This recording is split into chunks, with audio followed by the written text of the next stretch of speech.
Je sais pas pour vous, mais mon enfance a été bercée par Dragon Ball, l'œuvre célèbre d'Akira Toriyama. J'avais les 42 tomes chez moi, j'en prenais un par semaine et je le finissais le soir à l'heure du goûter. Et chaque midi devant la série, je me demandais si Son Goku allait finalement battre Freezer. Certainement que vous aussi, comme moi, vous avez connu cette époque bénie. Et pourtant, Son Goku, malgré la disparition d'Akira, n'a pas fini de nous révéler tous ses secrets. Alors non Jean-Kévin, je te parle pas du fait que son nom en Saiyan a un grand rapport avec les carottes. Il s'agit en réalité d'un secret, d'un message que Son Goku et Akira nous avaient peut-être bien caché jusque-là. Alors que vous soyez team Son Goku, team Vegeta ou team Cochon Bizarre. Je voudrais une petite culotte.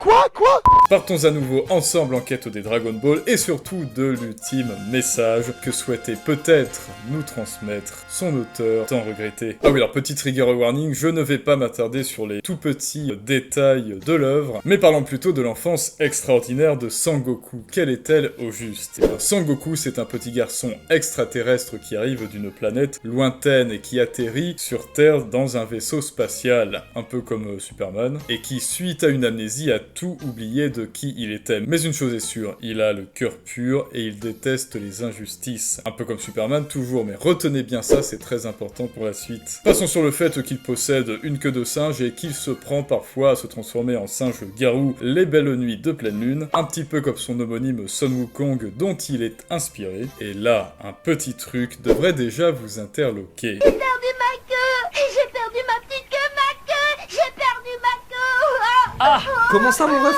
Car dès le début de l'histoire, on a des références sexuelles très explicites à gogo, que Son Goku par ailleurs ne capte absolument pas. C'est vrai, c'est pas comme les garçons, les filles. Je sais pas ce qui vous fait dire que je suis un homme. Les avances de Bulma, le comportement complètement lubrique de Tortue Géniale, tout ça, ça lui passe au-dessus de la tête. Ce n'est pas possible, il est désarmant ce gamin, non? Parce qu'à ce stade-là, notre héros joue le rôle du naïf, il n'est pas encore initié au monde extérieur. Il a vécu en autarcie depuis tout ce temps dans sa petite cabane au fond des bois. Mais un jour, très vite, l'appel de la quête frappe à sa porte. Il se retrouve directement confronté à un premier adversaire de taille, Tao Pai Pai, qui fonce sur lui avec son énorme tronc. Et oui, encore une métaphore très explicite. Que va faire Son Goku à votre avis? Est-ce qu'il va se transformer en flaque de couleur? Pour exemple, je fréquente une personne xénogenre flaque de couleur. Ensuite, il y a la caractérisation liée à une neuroactivité. La neuroactivité... Hey! No! Stop! Just calm down! Est-ce qu'il va descendre dans la rue avec des pancartes pour faire la grève?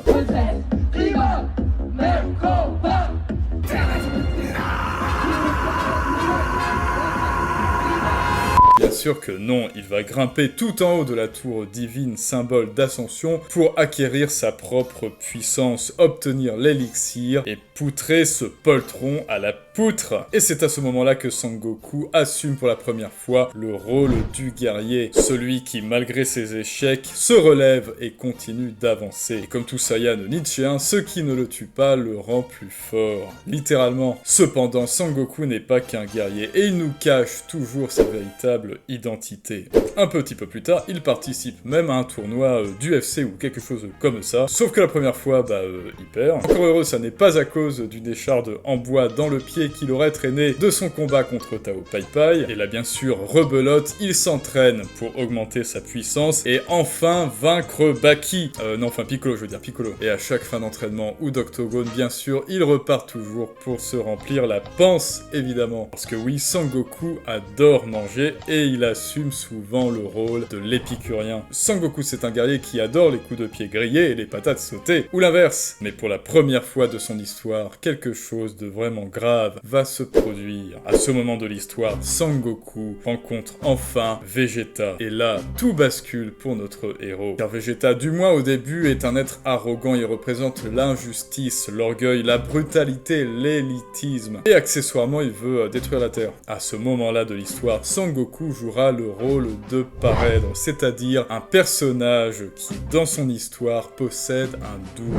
Car oui, Vegeta n'est rien d'autre que le double maléfique de Son Sangoku. Il représente tout ce qu'il combat. Et au fil de l'histoire, il passera de pire ennemi à son concurrent direct. Ces deux-là, c'est un petit peu Gryffondor et Serpentard. Nombre de fans de Dragon Ball assumaient par ailleurs que leur véritable héros, le personnage principal, leur personnage préféré, c'était Vegeta. Et toi d'ailleurs, juste après avoir lâché ton plus gros like et t'être abonné, dis-moi quel est ton personnage préféré d'ailleurs. Mais en réalité, si on aime Sangoku, on doit forcément aimer Vegeta, et inversement, car l'un ne va pas sans l'autre. Ils ont été conçus tous les deux, ils ont été conçus ainsi par Akira. Ils sont tous deux parèdres et indissociables, tant leur destin, leurs caractères sont liés et entremêlés. Et c'était d'ailleurs l'ironie de la fatalité qu'ils finissent tous les deux face à bout, par littéralement fusionner. Et autre chose sur Goku que vous avez peut-être remarqué, on ne compte plus le nombre de maîtres qu'il a eu, qui l'ont enseigné. Maître Karine, Tortue Géniale, le Tout-Puissant, Maître Kaio et j'en passe, car ce héros aime progresser. Pour progresser, il faut apprendre. C'est pour ça que Sangoku assume totalement le rôle de l'élève qui a soif de savoir, de toujours vouloir franchir de nouveaux paliers de puissance. Malgré cette puissance, Sangoku est un personnage qui est toujours resté humble. Il ne s'est jamais laissé étourdir par l'ivresse de la victoire. Ensuite, le temps passe, Sangoku grandit et dans son périple, il faut bien que notre héros se trouve une petite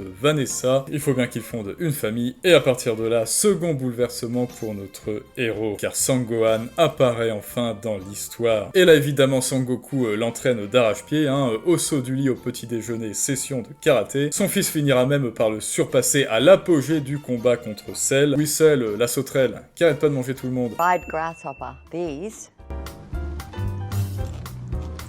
You will eat the bugs, but the bugs will eat you. Et là, pour la première fois, Sangoku va assumer le rôle du mentor pour son fils, qu'il veut et va guider vers le bon chemin, le meilleur chemin, et surtout vers son propre destin. Bon, mais hélas pour lui, Sangoku se sacrifie aussi. Beaucoup trop peut-être. Genre, il aime ça. Se sacrifier pendant son combat contre Raditz, mais aussi contre Cell en version finale. Sangoku endosse également le rôle du protecteur et oserais-je dire du martyr qui souhaite à tout prix préserver sa planète qu'il a adoptée. Mais heureusement, il arrive toujours à s'en sortir et à ressusciter grâce aux boules du dragon. Et on va rester sur le titre anglais, Et à ce stade, vous avez peut-être fini par deviner, dans l'histoire de Sangoku, ce possible message qu'il nous avait caché. Tout d'abord, Sangoku est un personnage qui est constamment en pleine métamorphose. On le suit de bébé au début de son histoire jusqu'à un âge adulte avancé. Tantôt avec une queue de singe, tantôt gorille géant, puis avec la queue coupée, tantôt adulte, tantôt enfant, tantôt dans son état normal, tantôt en super guerrier avec une coupe peroxydée. Mais surtout, on l'a vu, Sangoku est l'un des rares personnages de fiction à être un être complet, qui est passé avec brio par tous les stades de l'existence, car il est également en constante métamorphose dans tous ses rôles. Tantôt maître, tantôt élève, tantôt épicurien, tantôt mentor, il a joué tous les rôles que le destin lui a attribués tout au long de son aventure. Il n'a jamais cessé de croître, il n'a jamais cessé de changer, il trouve toujours un nouveau moyen de se dépasser, de se surpasser, de surpasser son déterminisme et de toujours briser un nouveau plafond de verre. Sangoku, bien que toujours fidèle à lui-même, ne veut jamais rester prisonnier de sa situation actuelle. Il veut toujours aller plus loin, il veut toujours se transformer. Et ce, en réussissant toujours à nous surprendre en endossant différents rôles, différents archétypes de personnages d'un chapitre à un autre, d'une phase à une autre de sa vie, en changeant de peau comme un caméléon, et ce, en étant toujours léger et heureux. Comme disait Nietzsche, ce qui ne le tue pas le rend plus fort, mais comme disait encore Nietzsche des guerriers grecs, Sangoku, le guerrier, est profond par sa légèreté. Et donc pourquoi au tout début vous ai-je parlé de Superman, de cette analogie? Tout simplement parce que Sangoku veut aussi voir les autres progresser. Il ne cesse de les encourager, de les tirer vers le haut. Il en vient même à encourager ses propres adversaires à le faire. Il en vient même à soigner ses propres ennemis pour leur demander de s'entraîner pour revenir l'affronter. Et même grâce à lui, de nombreux ennemis sont devenus des gentils. Sangoku est exactement comme Superman, il est tellement puissant de force et de cœur qu'il aide aussi les autres personnages à évoluer. Et maintenant que vous savez tout cela, je vous encourage à faire comme Sangoku. Ne jamais renoncer face aux difficultés, devenir plus fort chaque jour. À chaque étape, à chaque réussite, resserrer les lanières de votre casque et continuer d'avancer. Ne jamais cesser d'apprendre, ne jamais cesser de développer de nouvelles techniques et de nouvelles compétences. Et toi à ton tour, dis-moi si tu as repéré d'autres archétypes de personnages que Sangoku a incarnés avec brio. Si tu préfères Sangoku, si tu préfères préfères Vegeta ou un autre personnage. Et si toi aussi tu veux augmenter ton pouvoir sur le monde, apprendre de nouvelles techniques, notamment sur le storytelling, la persuasion, les techniques secrètes de la psychologie humaine, et comme Sangoku passait à l'action, je t'invite à t'inscrire aux articles secrets disponibles gratuitement en description. Tu as perdu ta queue, alors c'est normal, tu as perdu ton sens de l'équilibre, mais tu t'y habitueras.